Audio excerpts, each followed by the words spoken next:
Welcome to the February Delta Upsilon Advisors webinar. We're going to wait just another minute or two to catch some more people who may still be logging in.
All right, well, we will go ahead and get started. Thank you for joining us this afternoon for the February Advisors webinar. My name is Ashley Schoengert. I'm the Director of Communications for Delta Upsilon. So I manage the communications department, and we oversee the marketing and communications efforts for both the fraternity and the Educational Foundation. So this includes the DU Quarterly, website, social media, crisis communications, designing educational program workbooks, and all of those sorts of things. And hi, my name is Madison Mailebaum. I'm the Digital Media Coordinator, so I manage our social media presence, email marketing efforts, website updates, and videography. We have everyone muted during this call. If you have a question throughout the webinar, please feel free to put it in the chat box and we will get it to you at the end of this webinar.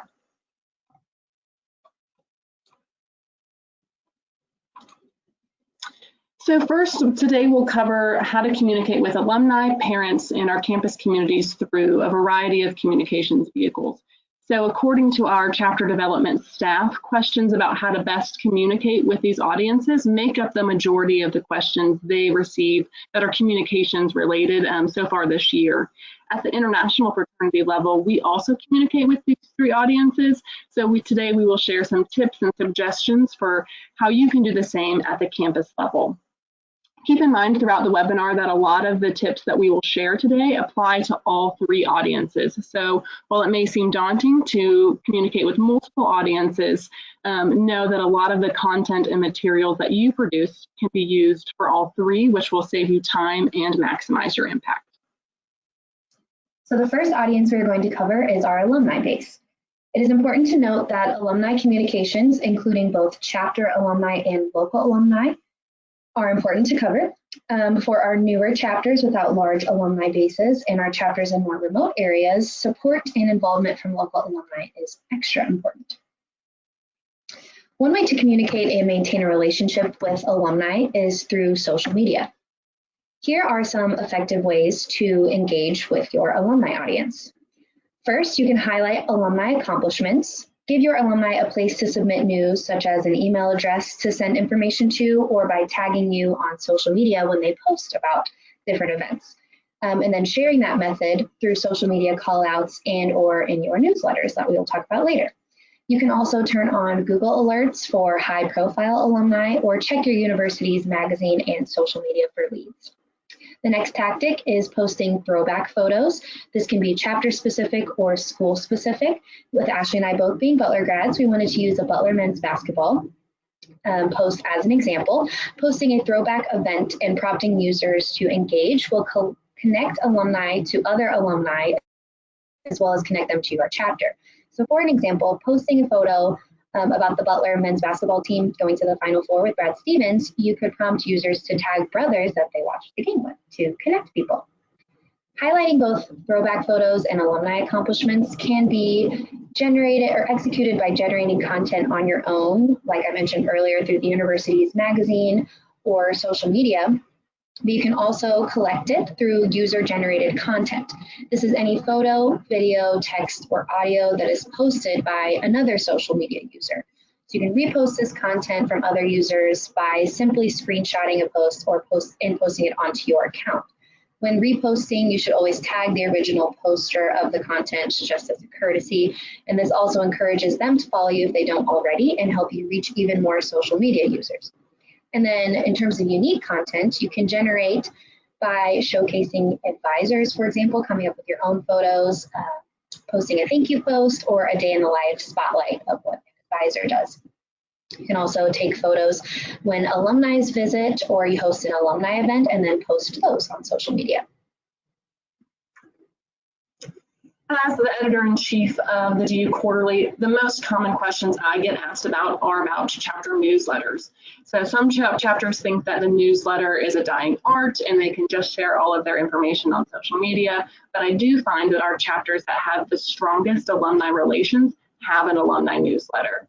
So sometimes these newsletters are run by the alumni chapter, sometimes they are run by the undergraduate chapter. Regardless of who runs it, these tips can be applicable to either. And so sometimes these newsletters are as simple as an email, and other chapters like our Kansas State chapter produce a magazine quality newsletter. But no matter who the newsletter comes from or what format it is in, a newsletter is a great communications tool that you can use with alumni and all of your audiences.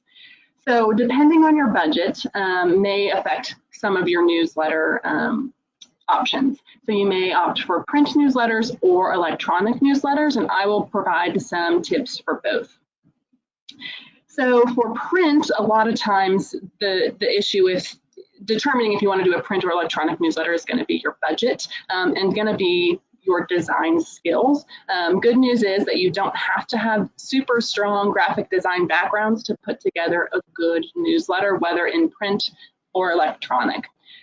The biggest tool that I recommend using is called Canva. So there is both a website version of it and an app version. The website version is going to give you a whole lot of options. And so Canva has different packages that you can use, some paid and a free version, but the free version does offer a lot of tools that you can use. So it offers templates for social media, which we'll talk about later, newsletters, business cards, all sorts of things. So you can get into Canva and find newsletter templates. And so I've got a screenshot here on the screen. It's a little small, so you might not be able to see it super well, but if you go to Canva's website, search for newsletters, it will pull up a variety of different templates. Simply pick the template design you like the best. And the good thing about Canva is you don't need any graphic design programming on your computer. It is a web-based platform, and so it is pretty plug and chug. You'll pick the template that you want to use, you'll open it up, you'll insert photos you have, type your content right into that website. You can change photos, you can change fonts, do all those sorts of things. Then when you're done, you can export it as a PDF to either print yourself and mail out yourself, or you can have the option of having Canva print it for you and then send all of them to you to mail out on your own. But I highly recommend Canva as a great tool, especially if you don't have any graphic design skills to put together a newsletter. Creative Market is another option for downloading newsletter templates. This will require you to have some graphic design programs on your computer already, such as Adobe InDesign, Illustrator, or Photoshop. But these will let you to go on, download a newsletter template that you'll download to your computer, and then you'll open one of those Adobe programs and make edits to it on your own.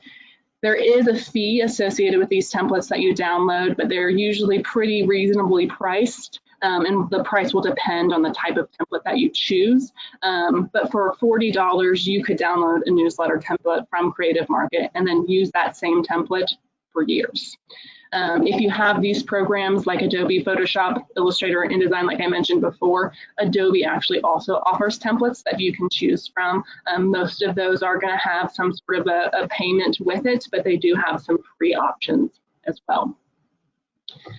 When it comes to electronic newsletters, you can use different email platforms to help send those out. So some of those include Constant Contact, MailChimp, and MyEmma. So I've had experiences working with all three of those, and the International Fraternity does use Constant Contact currently for our email marketing. So if you get a nice email from the fraternity, such as Friday Fast Breaks, or an email about LI registration, which is going to be coming out here in the next few days or so, hopefully, we're putting those together through Constant Contact. And so these just 3 electronic email platforms, like I said, these are just 3. There are so many out there that you can choose from, are going to have a paid subscription to them, and those prices will vary based on a number of things and based per platform. So sometimes the number of contacts that you keep in there, the number of emails you send out.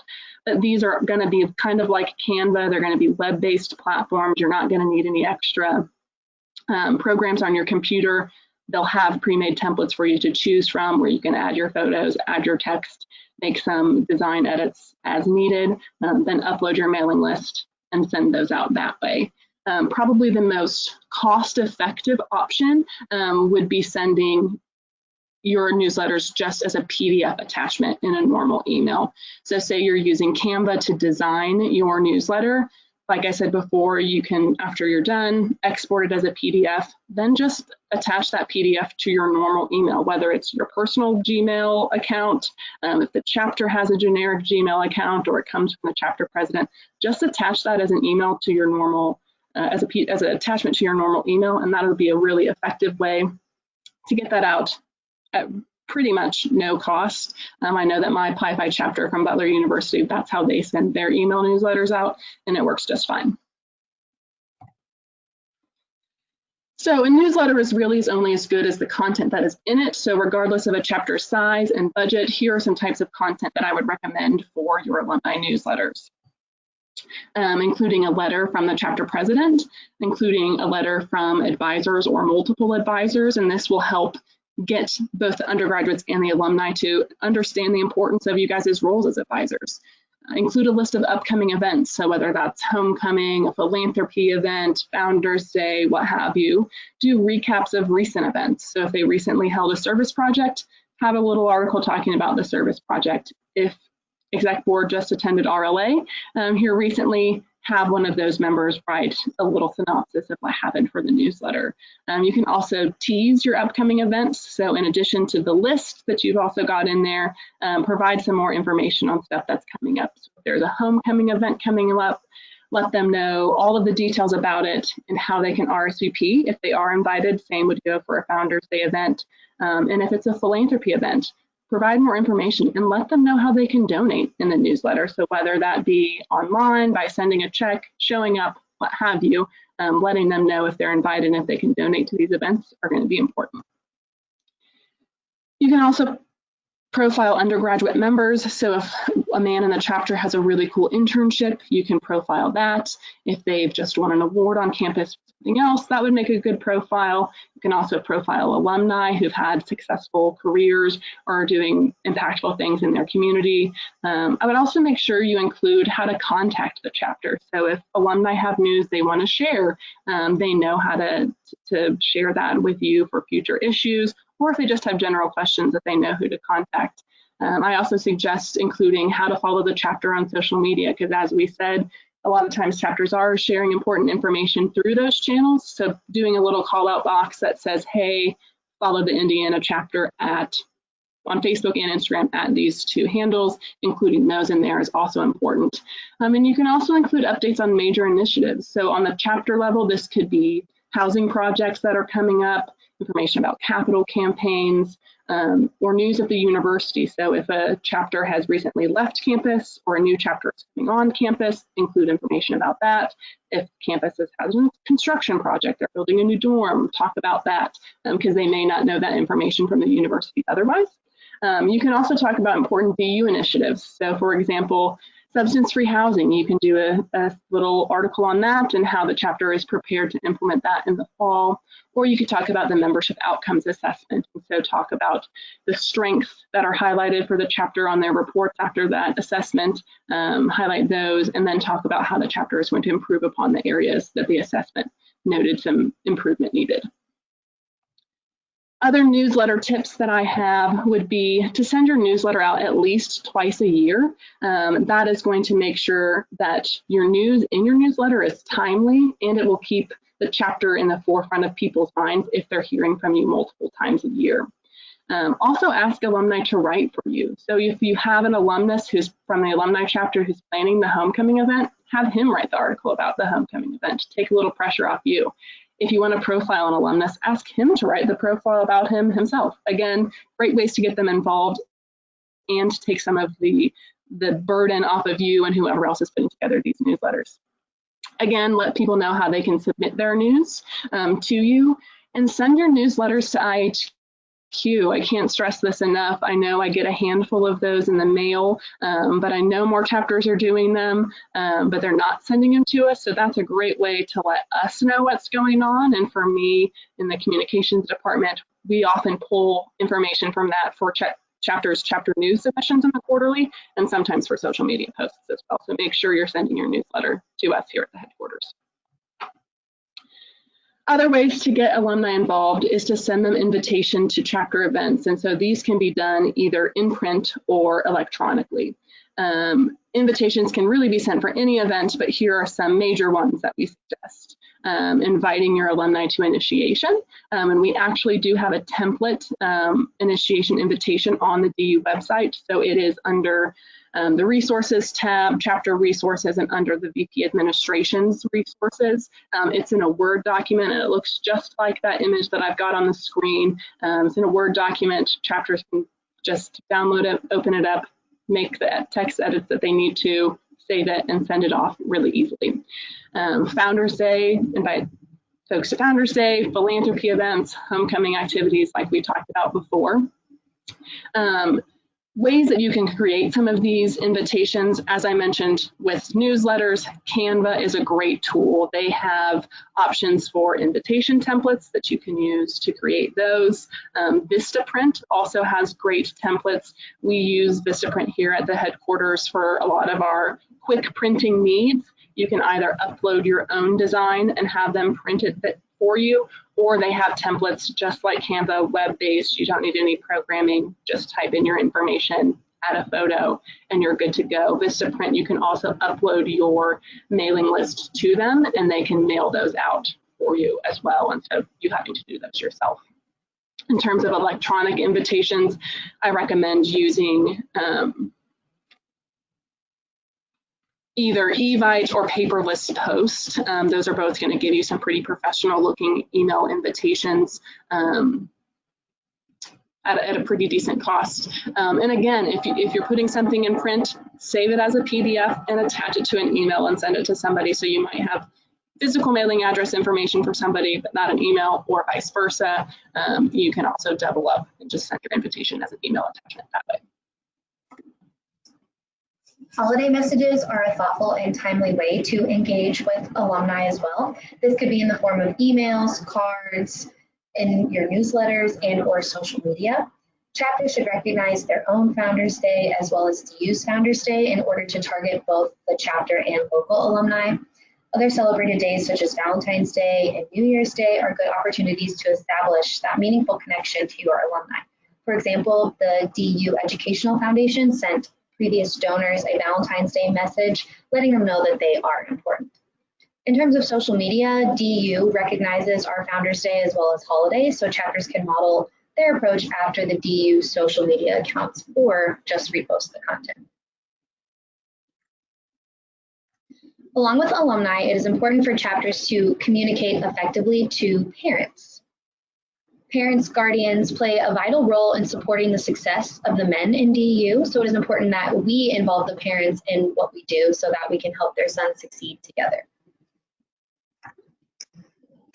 So going a little bit about parents and Generation Z. So I'm a millennial, graduated college in 2007. We had helicopter parents who were around, but we didn't want them around. Gen Z is different. They actually want their parent involvement, and so their parents are a really big part of their decision making and one of their biggest influencers. And so to keep in mind that Generation Z likes their parent involvement.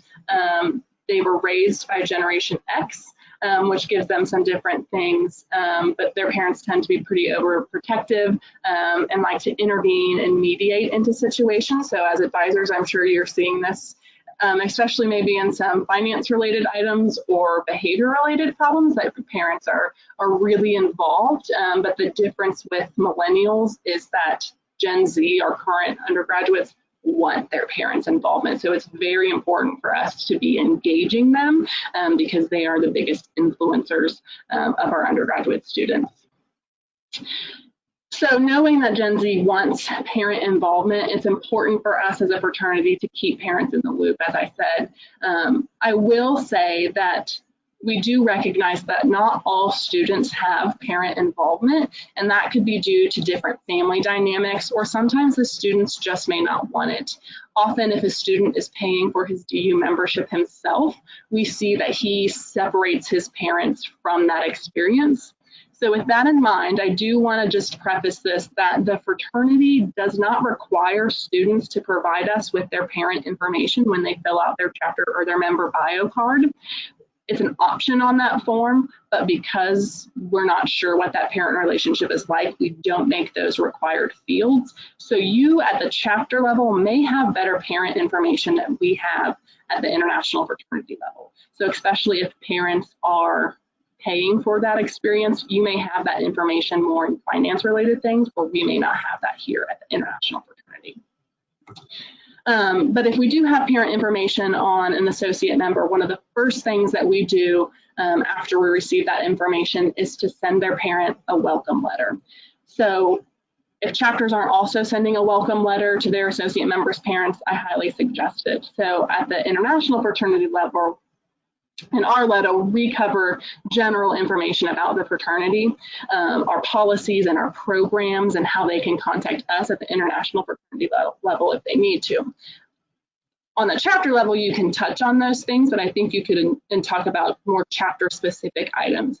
So information about housing, information about dues, is there a parents club, fast facts about the chapter, what's the chapter size and GPA, and what are some normal events that the chapter hosts every year. Do they do the same philanthropy event for GSI every year? Include that information, and then include contact information so that if they have a question or concern, they know who to contact. This chapter specific information is, they're not getting it from us at the international headquarters because it varies from chapter to chapter. There's no way for us to give specific housing information out because everyone's housing situation is different. So make sure that you're providing parents with that information up front. Some chapters will send letters like this when their son is initiated, and I think that the impetus of this is then that way they eliminate having to send an email to someone, parents who has pledged. But at the international fraternity level, we do experience that sometimes, but we find the benefit of sending those letters as soon as the person joins to be more effective, because as we said, parents are big influencers, and we don't want to wait 8 weeks, maybe longer, after they join until they get initiated to contact parents at all. Another way that you can reach out to parents is by sending them a letter at the beginning of each semester or term. So at the beginning of the fall, send them a letter, all parents a letter, not just associate members, of what happened in the last year, what did the chapter succeed on, what is coming up in the year ahead. You can do the same thing at the beginning of the spring or winter term as well. Recap the fall, talk about what's going on in the spring. Doing these sorts of things are going to help you share information and successes, but it's also going to build transparency and trust. And these letters can be sent either print or electronically. Very similar to what we discussed with the alumni audience, you can reach parents also through social media.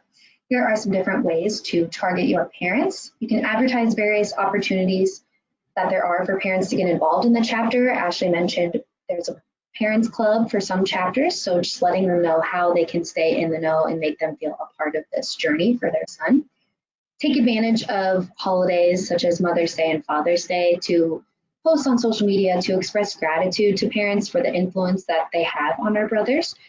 Many chapters already have events such as Moms, Dads, or Parents' Day, and this is an easy way to involve parents on social media, similar to what we said with taking photos at alumni events and doing that on those days and just posting about them on social media. Lastly, parents want to hear about how their sons are doing in the fraternity, so posting about anything that is noteworthy for parents. Chapters can do a Brother of the Week or DU Spotlight to highlight an individual brother, or just posting about the accomplishments of the chapter as a whole. These types of posts showcase not only the type of man that their son is and becoming, but the type of men their son is surrounded with and friends with. Tagging the brothers in these photos also goes a long way and helps ensure that the parents will see their sons in these posts.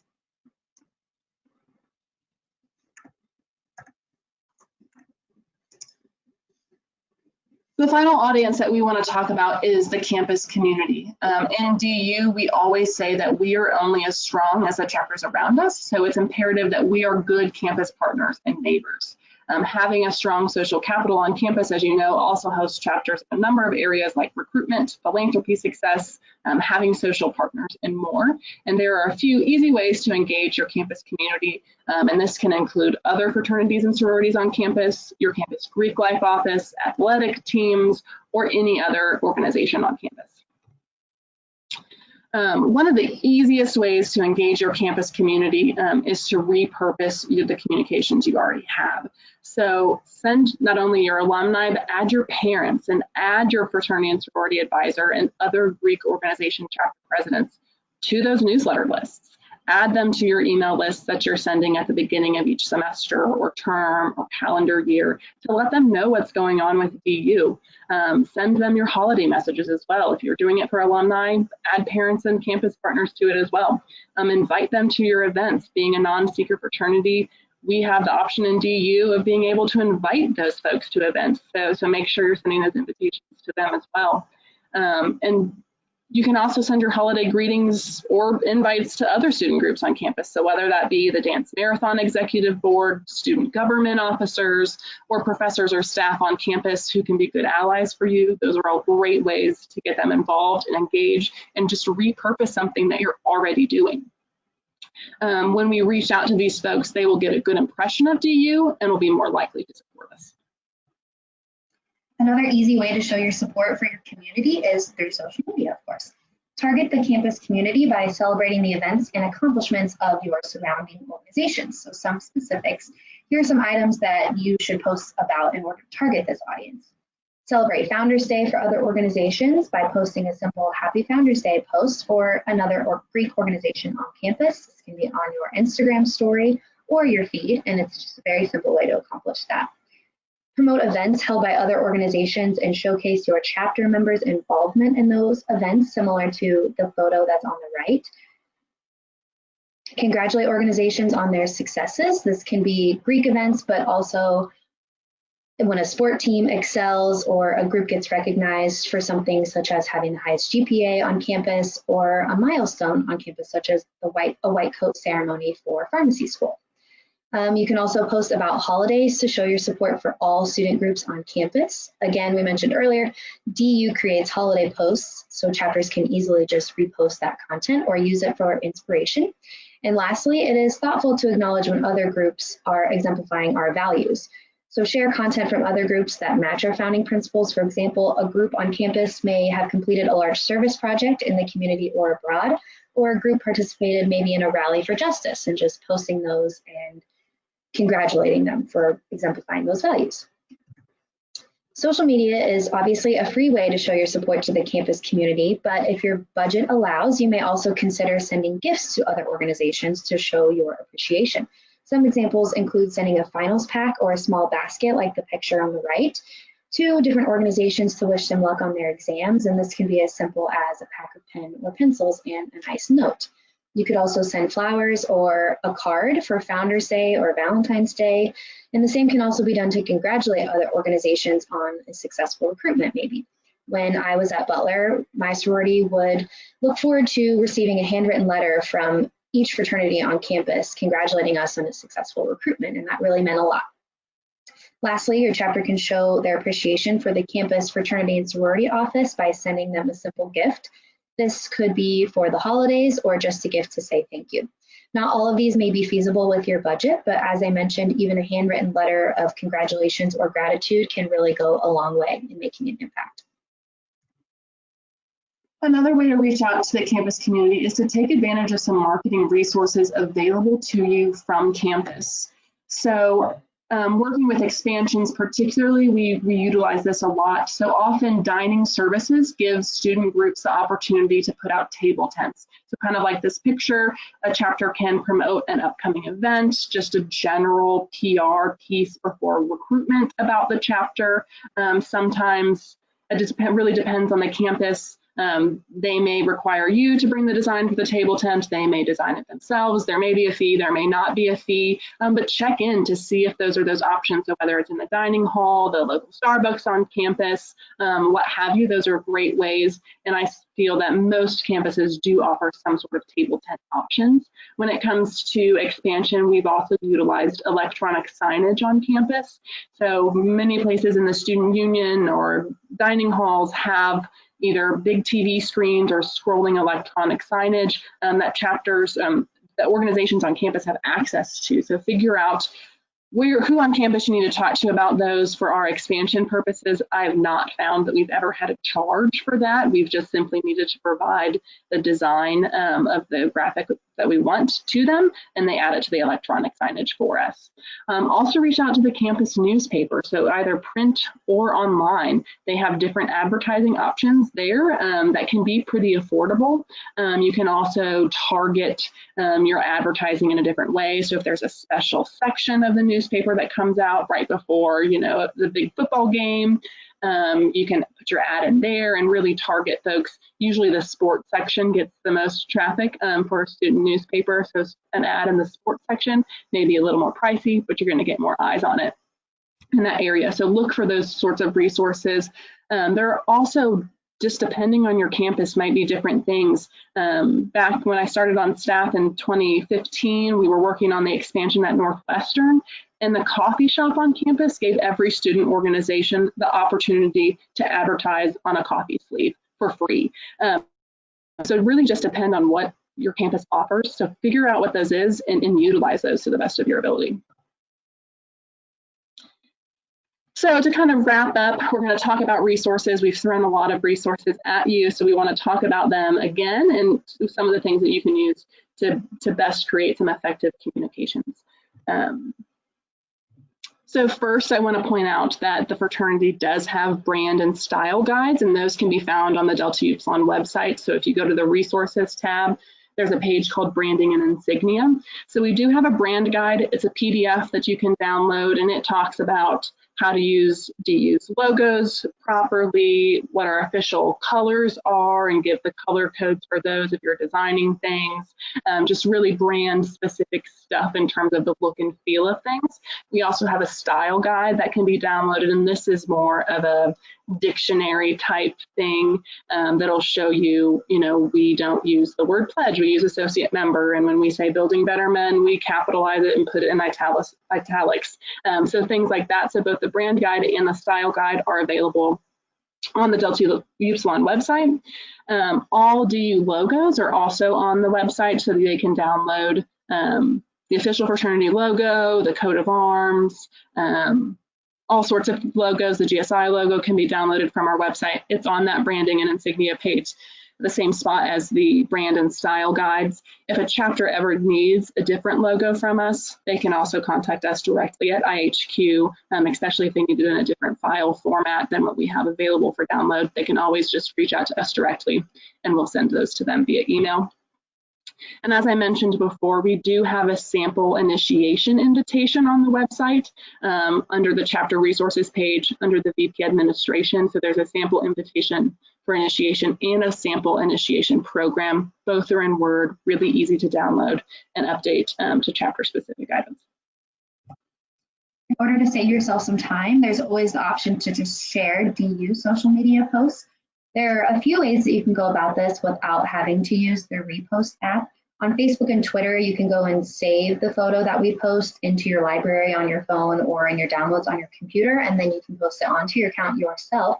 On Instagram, you can share our posts on your story by pressing the paper airplane button in the top bottom right corner of your photo, and then that enables you to add it to your story. And there's also the option to just screenshot our posts and repost them on all platforms. As Ashley discussed earlier, Canva is a user-friendly design platform available on web and mobile devices. We use Canva to create social media graphics, but it can also be used for a lot of different things, as Ashley mentioned earlier, but some more specific items, posters, business cards, invitations, resumes, and so much more. Canva allows you to upload graphics and photos and then saves them in a library, so it makes it easy for you to reuse them in the future, such as our DU logos. And you can also create a brand toolkit with DU's colors, with our color codes or your school's colors, making it easy to remain consistent with branding guidelines. Motion Array is also a great resource. We use Motion Array for video templates for videos that we create for events and different social media items. Motion Array is a membership-based template resource, so it does cost to have unlimited downloads, but there is a decent amount of free templates that are available for use.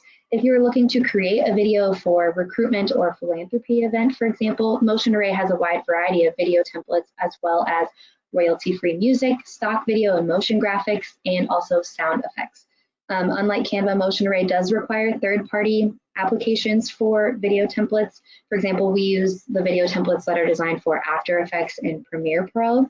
But if you do have access to these applications, Motion Array can be a great source for you to use. So those are the main tips that we have for engaging your alumni, parents, and campus community. And like I said, those resources are really valuable to us as an international fraternity that can be used at the chapter level as well. And at this point, does anyone have any questions? And you can feel free to type those in either the question or chat box.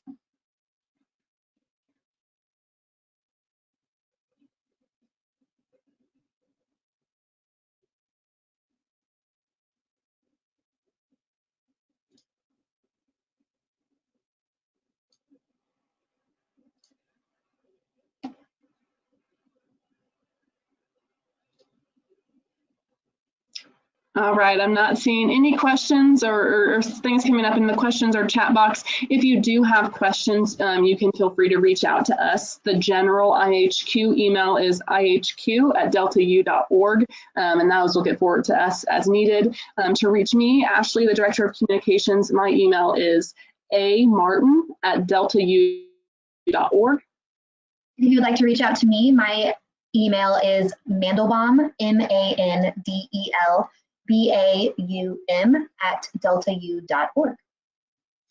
Again, thank you so much for joining us this afternoon. And if you ever have any sort of communications related questions, feel free to give us a ring. Thanks.